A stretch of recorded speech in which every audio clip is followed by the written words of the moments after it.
ever since Christine got there. It used to be over there. I'm going to tell her. She likes that stuff.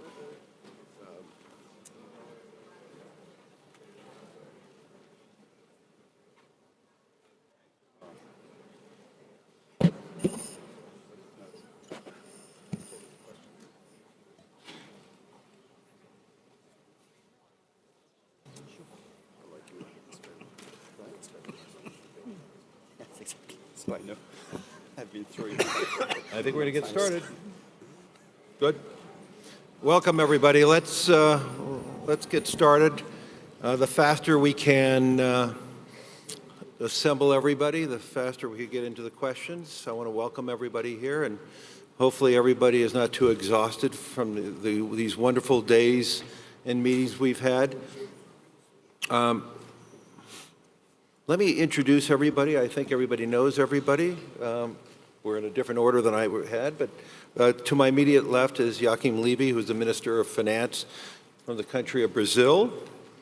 To Joachim's left is Kuroda-san, Hirohiko Kuroda, who is the Governor of the Bank of Japan.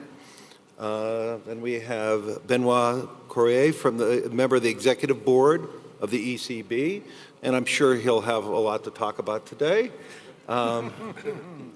Mark Carney, the Governor of Bank of England and the Chair of the Financial Stability Board.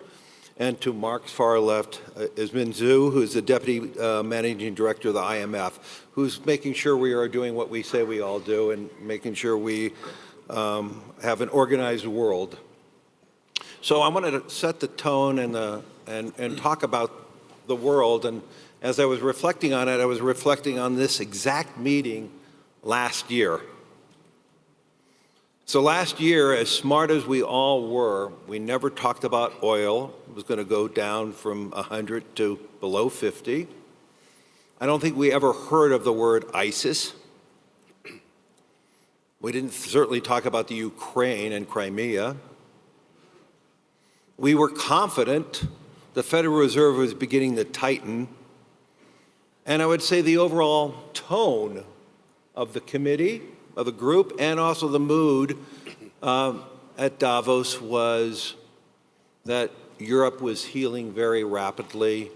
And so, everyone, I hope we're going to be a little better this time.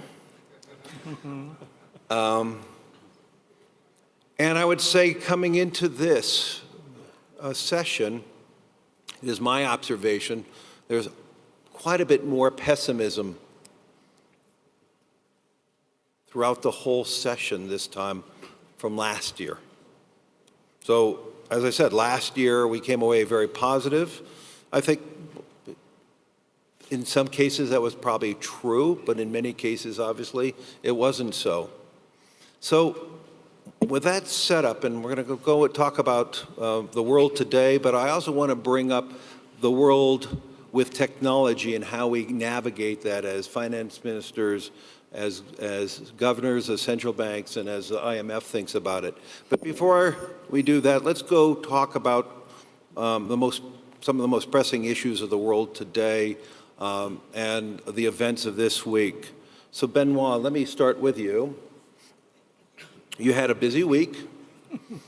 I think the marketplace is approving of your actions, but more importantly, can you tell me in the audience, what were your views of Europe going into the meeting, and importantly, the consideration of quantitative easing? What did you think that will do for Europe and Europe's future? Well, thank you, Larry, and good afternoon. Well, that was certainly a momentous week, and it had become pretty clear that we had to do something, given the weakening inflation prospects. And you know what? Our life is simple. We have a pretty clear mandate. That's inflation going back to 2%, close to 2%, below 2%, as we put it. And we had to do something. So that became pretty clear. And in the last days, the only discussions were on how to do it. And that was a discussion. We learned from what Mark did. We learned from what Kuroda-san did. We learned from what the Fed did. But none of it is directly applicable to Europe because it's totally different. We have different market structures. We have a different institutional setup. And we are absolutely unique in one dimension, which is that we have one single monetary policy for 19 governments, 19 treasuries. So anything we did had to be fit to our purpose, it had to be fit to our unique situation. And that was really what the discussion had to focus on in the last days. Then on the question, what can we do for Europe? Well, we can't do everything for Europe. We all have a job to do. We've done our part on Thursday. Others have to do their part. And there is nothing we can do as ECB, as central bank, that can lift the growth rate of Europe in a lasting way. That's about productivity. That's about having the right business environment. That's about having people want to invest. We can make it cheaper to invest, but people have to want to invest. And that is really the role of finance ministers, that is the role of government. So we all have a job to do. Was currency a component of the deliberation, and was there a view where currency would ultimately go then? The currency? Yeah. It's part of the channels. It's probably not the most important channel. Mm-hmm. We don't have targets, as you know very well. We don't have numbers. The currency adjusts on markets. It floats. It's freely floating. It adjusts as a result of monetary policy decisions. So it's part of the transmission. It's not the main consideration. So, Mark, I want to go to you first, and I may come back to Benoit. As the chairman of the Financial Stability Board, quantitative easing creates, in some markets, some distortions. You see very low interest rates as a result of these purchases, large-scale purchases by central banks. You have, depending on the maturities of these purchases, you have a flattening of the yield curve. And you have behavior changes in the marketplace, and I'm sure those behavior changes are anticipated, but those behavior changes will probably lead to more movement towards higher yielding, less liquid instruments. And what we've witnessed in the United States, and we've seen now in Japan, it moves huge volumes of money into the equity markets. There are some governors in the world have talked about bubbles or things, and I don't know if these are unanticipated, but you spend a great deal of time focusing on macroprudential risk. And so how do you navigate the issue of making sure that the economies meet their targets, meet their inflation targets, and yet these methods, QE, creates true market distortions? Well, let me begin by welcoming the steps that the ECB has taken and the way they have taken them. But your question is very on point, because in order for this to be effective, a number of things have to be in place, including a framework to ensure that we maintain financial stability, not just in Europe, but globally. And we're well aware, the ECB, the Bank of Japan, the Fed, the IMF, Bank of England, certainly, that in an environment of low interest rates, and low interest rates for a period of time, and also quantitative easing, there can be excessive risk-taking. But let's break this down, because what those monetary policies are looking to do is to move from an environment of reticence to take risk to responsible risk-taking, ultimately responsible risk-taking in the real economy, and we're trying to avoid reckless risk-taking. Now, reckless risk-taking is built on false assumptions.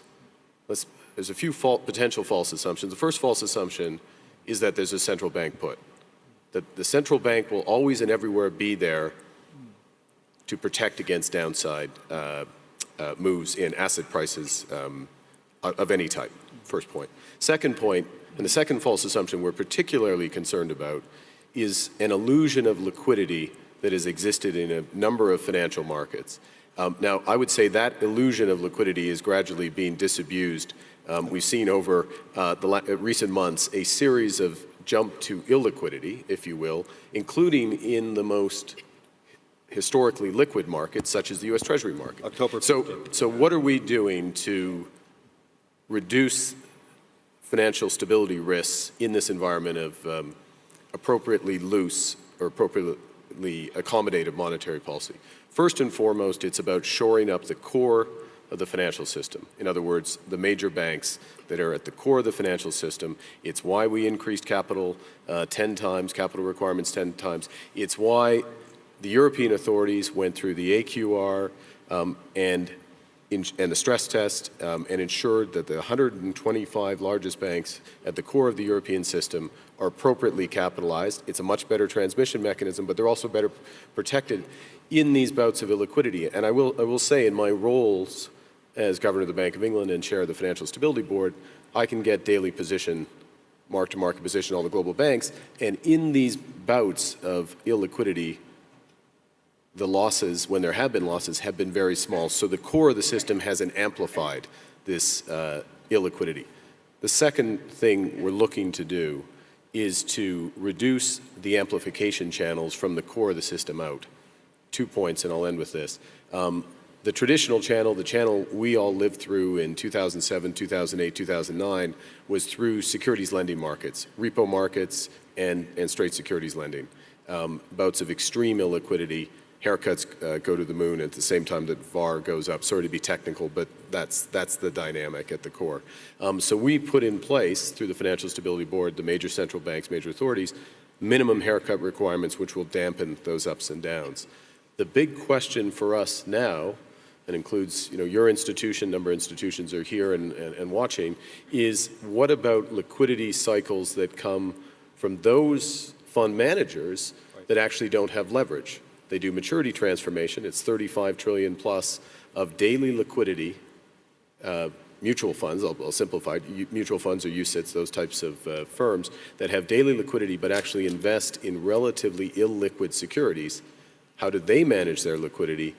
And to what extent can the system as a whole get liquidity to them so that in these bouts that we expect to happen increasingly by design, because we're pushing liquidity risk into the private sector, how can they dampen them, make them work? So it is your question's on point because it's front of mind.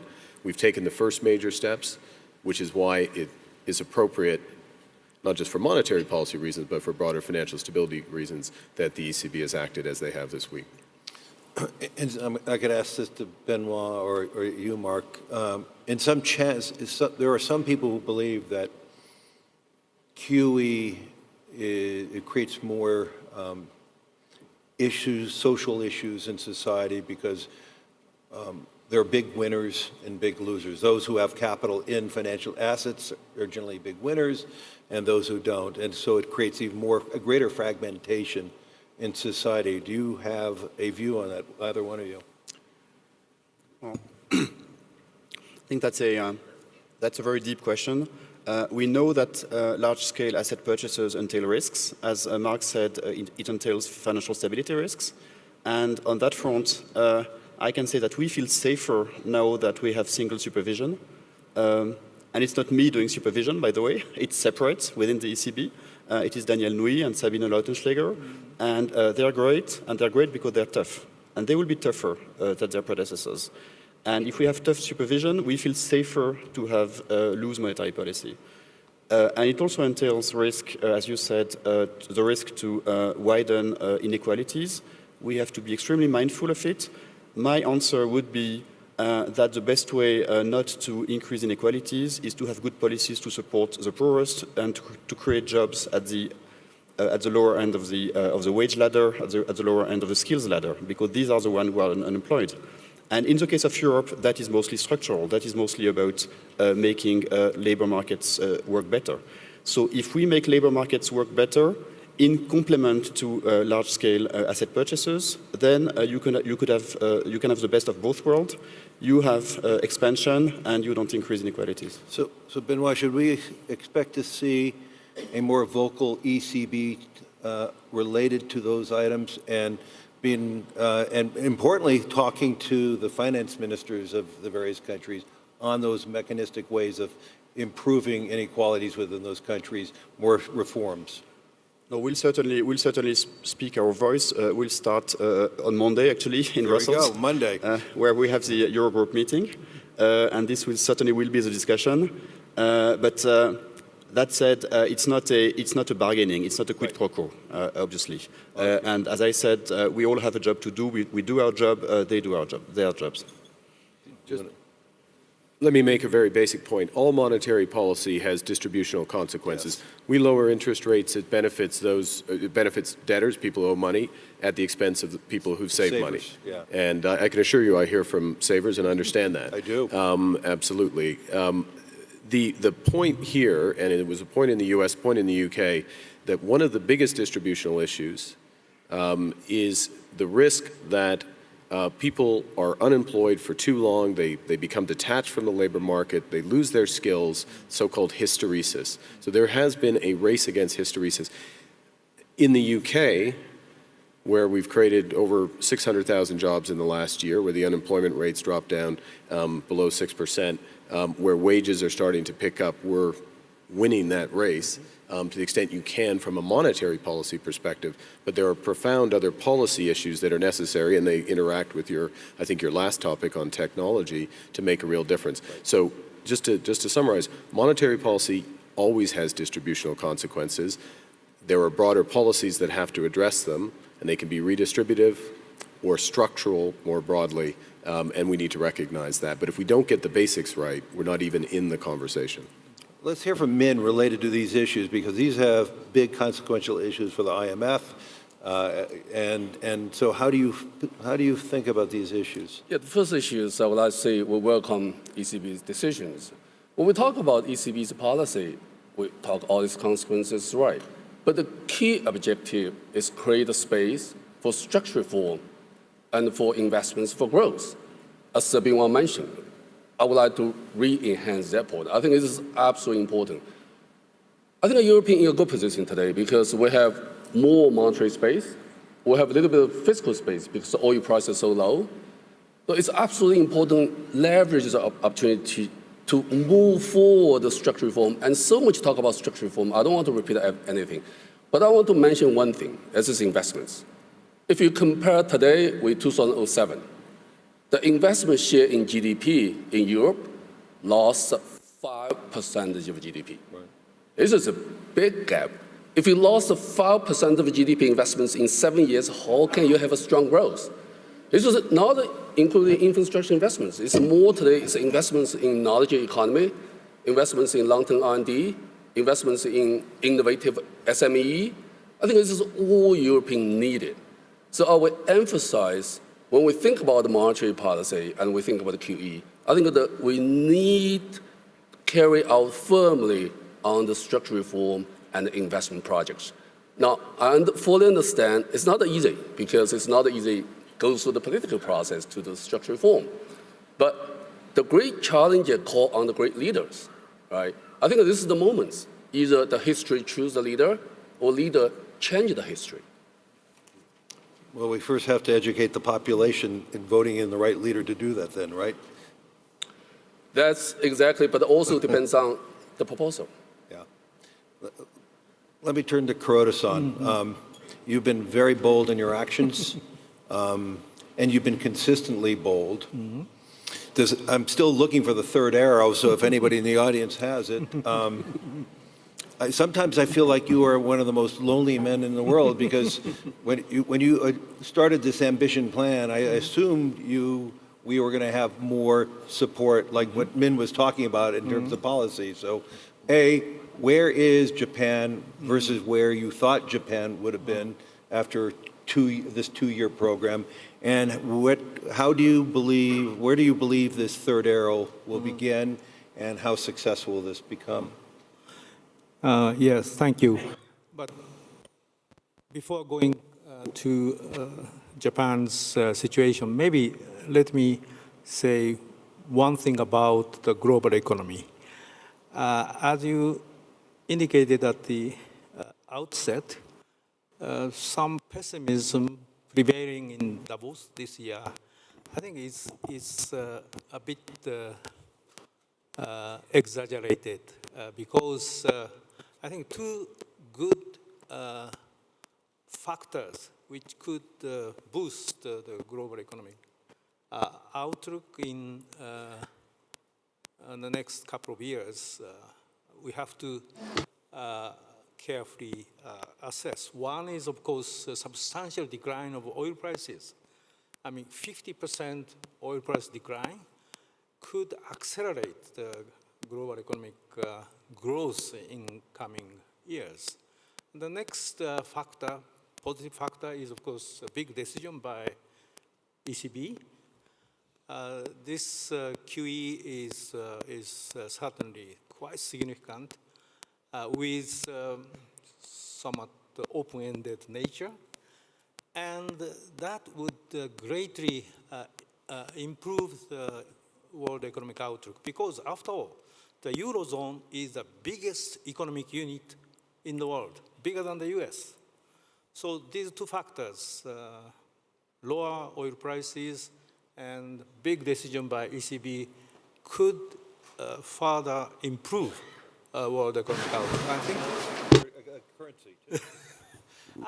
Yes, euro has depreciated somewhat, but as Benoit emphasized, ECB does not target the exchange rate like Bank of Japan, and it's only one relatively small part of transmission mechanism, and by making this big decision, the Eurozone could recover strongly, and deflationary pressures could be eradicated. Then that would be great for the global economy. Now, coming to Japan, the so-called Abenomics was started 2 years ago with 3 arrows, namely aggressive monetary easing, fiscal stimulus in the short run, but coupled with medium-term fiscal consolidation, and thirdly, substantial structural reforms to raise potential growth rate toward 2%. Aggressive monetary easing, certainly, Bank of Japan has been implementing, and the so-called quantitative and qualitative monetary easing, QQE, started April 2014, was further expanded last October, and the inflation rate has been steadily improving. Although in the last couple of months, because of sharp decline of oil prices, headline inflation slowed down. But we think that eventually inflation rate would accelerate because of strong positive impact on the economic growth in Japan of substantial oil price decline. Now, how about the third arrow, as you said?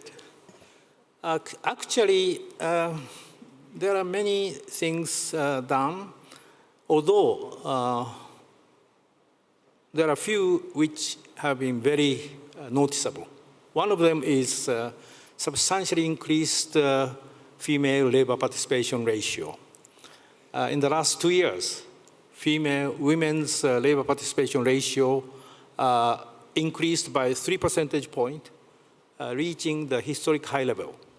Although the level is still somewhat lower than the OECD average, so that there is still room for increasing female participation ratio or the women's greater activities in the society. But this is somewhat neglected by foreign investors, but this is really important. And many Japanese companies now have female senior staff.